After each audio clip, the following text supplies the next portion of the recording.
എല്ലാ ഭക്തജനങ്ങൾക്കും കതിർവേൽ മുരുകൻ യൂട്യൂബ് ചാനലിലേക്ക് ഒരിക്കൽ കൂടി സ്വാഗതം. എല്ലാവർക്കും ഒരു ആവശ്യമുള്ള ഒരു കാര്യമായിട്ടാണ് വന്നത്. നമുക്ക് എല്ലാവർക്കും ഒരു ആവശ്യമുള്ള ഒരു കാര്യം സാമ്പത്തികം തന്നെയാണ് അല്ലേ. അപ്പോൾ സാമ്പത്തിക ഭദ്രയ്ക്ക് എന്ത് വെച്ചാലാണ് നമ്മൾ ഏത് വഴിപാടുകൾ ചെയ്താണ് സാമ്പത്തിക ഗുണം കിട്ടുന്നത്? ഞാൻ ആദ്യം തന്നെ ഒരു കാര്യം പറയുകയാണ്. നമ്മൾ എത്ര എല്ലാ വഴിപാടുകളും ഞാൻ ഈ പറയുന്ന പൂജകളും കാര്യങ്ങളൊക്കെ പറഞ്ഞിട്ടും നമ്മൾ ചെയ്തിട്ടും ജോലിക്ക് പോകാതെ പൈസ തീർച്ചയായിട്ടും നമുക്ക് കിട്ടില്ല.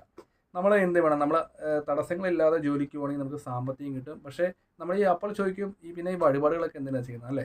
നമ്മൾ ജോലിക്ക് പോകുമ്പോഴത്തേക്ക് ഒരു തടസ്സവും കൂടാതെ പോകാനും സാമ്പത്തിക നഷ്ടങ്ങളൊക്കെ വരാതിരിക്കാൻ വേണ്ടിയാണ് നമ്മൾ വഴിപാടുകളും കാര്യങ്ങളും ചെയ്യുന്നത്. നമ്മൾ ഈ യന്ത്രങ്ങളും കാര്യങ്ങളും പൂജകളൊക്കെ അടച്ച് ഒരിക്കലും പൈസ വരത്തില്ല. പക്ഷെ നമ്മൾ കൃത്യമായിട്ട് ജോലിക്ക് പോകണമെങ്കിൽ പൈസ വരും. അപ്പം നമുക്ക് സാലറി കിട്ടുന്ന സമയത്ത് പല നഷ്ടങ്ങളും സംഭവിക്കാതിരിക്കാൻ വേണ്ടി നമ്മുടെ വീട്ടിലുള്ള അലമാരിയിൽ സാമ്പത്തിക ലാഭം വരാൻ വേണ്ടി 1-2 വസ്തുക്കൾ വെക്കുകയാണെങ്കിൽ സാമ്പത്തികം തീർച്ചയായിട്ടും നമ്മുടെ അലമാരി ആകർഷിക്കും. അത് ഈ പറയുന്ന രീതിയിൽ തന്നെ നമ്മുടെ അലമാരി വെക്കുകയാണെങ്കിൽ നമ്മുടെ അലമാരിയിൽ നിന്ന് പൈസ ഒഴിയത്തില്ല. ഒരു ഉദാഹരണത്തിന്, ഒരു വ്യക്തിക്ക് 50,000 രൂപ അല്ലെങ്കിൽ 30,000 രൂപ സാലറി കിട്ടുമെന്ന് വിചാരിക്കട്ടെ. ആ വ്യക്തിക്ക് സാലറി കിട്ടുന്ന സമയത്ത് നമ്മുടെ വീടുകളിലാണെങ്കിലും നമുക്ക് അനാവശ്യമായ സാമ്പത്തിക നഷ്ടങ്ങൾ ഉണ്ടാകത്തില്ല. ഒരു ഉദാഹരണത്തിന്, സാലറി കിട്ടുന്ന സമയത്ത് ഒത്തിരി കടങ്ങൾ മേടിക്കും, ഇല്ലെങ്കിൽ വണ്ടി കേടാകുന്നത്, ഇല്ലെങ്കിൽ സാമ്പത്തിക നഷ്ടങ്ങൾ ഉണ്ടാകുന്നത്, വീട്ടിൽ എപ്പോഴെപ്പോഴും അസുഖങ്ങൾ, അങ്ങനെ ഹോസ്പിറ്റലിൽ പോകുമ്പോൾ ഈ പൈസ മറഞ്ഞു പോകുന്നു.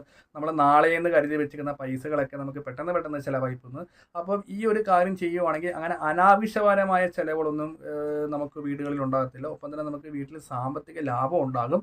അപ്പോൾ അതിന് ചെയ്യേണ്ട കാര്യങ്ങൾ, ആദ്യം തന്നെ 7 പച്ചമഞ്ഞൾ വേണമെന്നെങ്കിൽ ഉണക്ക മഞ്ഞൾ കിട്ടും. മഞ്ഞളെടുത്തിട്ട് എന്ത് ചെയ്യണം, 7 എണ്ണം നമ്മുടെ പൂജാക്കടയിൽ കിട്ടും. അത് 7 എണ്ണം എണ്ണി എടുക്കണം, കറക്റ്റായിട്ട് 7 എണ്ണം. എന്നിട്ട് നമ്മൾ ദുർഗാദേവി സങ്കല്പത്തിലുള്ള ക്ഷേത്രമായിരിക്കണം, വൈഷ്ണവ രീതിയിലുള്ള. കാളി ക്ഷേത്രത്തിൽ ഒരിക്കലും ഈ ഒരു കാര്യം ചെയ്യരുത്. അപ്പോൾ സരസ്വതി ക്ഷേത്രമോ ഭുവനേശ്വരി ക്ഷേത്രമോ ദുർഗാ ക്ഷേത്രമോ, ഈ ക്ഷേത്രത്തിൽ ചെന്നിട്ട് ഈ മഞ്ഞൾ എന്ത് ചെയ്യണം, അശ്വാരൂഢ മന്ത്രം കൊണ്ട് ഒന്ന് പൂജിച്ച് തരാൻ പറയണം. അശ്വാരൂഢ മന്ത്രം കൊണ്ട്. അപ്പോൾ തിരുമേനിയുടെ പറയുമ്പം നോക്കിച്ചപ്പോൾ പറഞ്ഞാൽ മതി. അപ്പോൾ അശ്വാരൂഢ മന്ത്രം കൊണ്ട് ഇത് പൂജിച്ച് തന്നിട്ട് എന്ത് ചെയ്യണം, ഒരു ചുമന്ന പട്ട് ഇല്ലെങ്കിൽ എന്തെങ്കിലും ഒരു ബോക്സ്, നമ്മൾ ഈ മോതിരമൊക്കെ മേടിക്കുമ്പോൾ സ്വർണ്ണക്കടയിൽ നിന്നൊക്കെ ചെറിയൊരു ബോക്സ് കിട്ടും. ഇല്ലെങ്കിൽ ആ ബോക്സിനകത്തോ ഇല്ലെങ്കിൽ ചുമന്ന പട്ടിനകത്ത് ദേവീക്ഷേത്രത്തിൽ നിന്ന് വന്ന പൂജിച്ചുകൊണ്ട് വന്ന ഈ മഞ്ഞൾ എന്ത് ചെയ്യണം, നമ്മുടെ അലമാരിക്കകത്ത് പൈസ ഇടുന്ന ഡോറിൽ വെക്കുക. പൈസ ഇടുന്ന ഒരു ഡോറ് കാണാം, അലമാരിക്കകത്ത് ചെറിയൊരു കള്ളി കാണുമല്ലോ, അതിനകത്ത് വെക്കുമ്പോഴത്തേക്ക് ആ ഒരു എനർജി പൈസ കൊണ്ട് നമുക്ക് നിറയുന്ന വെച്ചാൽ നമുക്ക് സാലറി കിട്ടുന്ന സമയത്ത് സാമ്പത്തിക ലാഭം ഉണ്ടോ. 7 മഞ്ഞൾ ദുർഗാദേവി ക്ഷേത്രത്തിലോ സരസ്വതി ക്ഷേത്രത്തിലോ ഭുവനേശ്വരി ക്ഷേത്രത്തിലോ അശ്വാരൂഢ മന്ത്രം ജപിച്ച് തരാൻ പറയണം. അപ്പോൾ തിരുമേനിക്ക് ഇത് കൊടുക്കുക. അപ്പോൾ തിരുമേനിയുടെ ഈ അശ്വാരൂഢ മന്ത്രം കൊണ്ട് നമ്മൾ പ്രത്യേകം തിരുമേനിയെ കണ്ട് പറയണം. അല്ല മഞ്ഞൾ അവിടെ വെച്ചിട്ട് പുള്ളി വിചാരിക്കുന്നത് എന്തിനാന്ന് വിചാരിക്കും.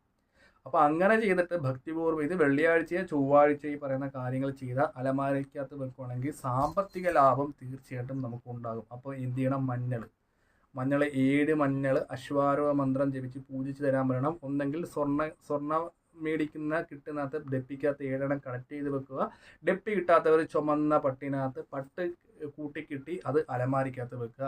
ഇതൊരു 3 മാസം കഴിയുമ്പോഴത്തേക്ക് എടുത്ത് മാറ്റി വെള്ളത്തിൽ ഒഴുക്കി കളയുകയോ ഇല്ലെങ്കിൽ ചെടിച്ചട്ടിയുടെ ചുവട്ടിൽ വെക്കുക. പിന്നെ 3 മാസം കഴിയുമ്പോഴത്തേക്ക് ഈ ഒരു കാര്യങ്ങൾ ചെയ്യുമ്പോഴത്തേക്ക് നമുക്ക് തീർച്ചയായിട്ടും നമുക്ക് അവിടെ സാമ്പത്തിക ലാഭം നമ്മുടെ വീട്ടിലുണ്ടാകും. സാമ്പത്തിക നഷ്ടങ്ങൾ ഉണ്ടാകത്തില്ല. സാലറി കിട്ടുന്ന സമയത്ത് നഷ്ടങ്ങൾ മാറി സാമ്പത്തിക ലാഭം ഉണ്ടാകും. അലമാരിക്കകത്ത് എപ്പോഴും നമുക്ക് പൈസ കൊണ്ട് വെക്കാനുള്ള സാഹചര്യങ്ങളും തീർച്ചയായിട്ടും ഉണ്ടാകും. അപ്പോൾ വീഡിയോ ഇഷ്ടപ്പെട്ടെങ്കിൽ മറ്റുള്ളവർക്ക് ഷെയർ ചെയ്യുക. അടുത്ത ഒരു വീഡിയോ ആയിട്ട് തീർച്ചയായിട്ടും വരുന്നതായിരുന്നു.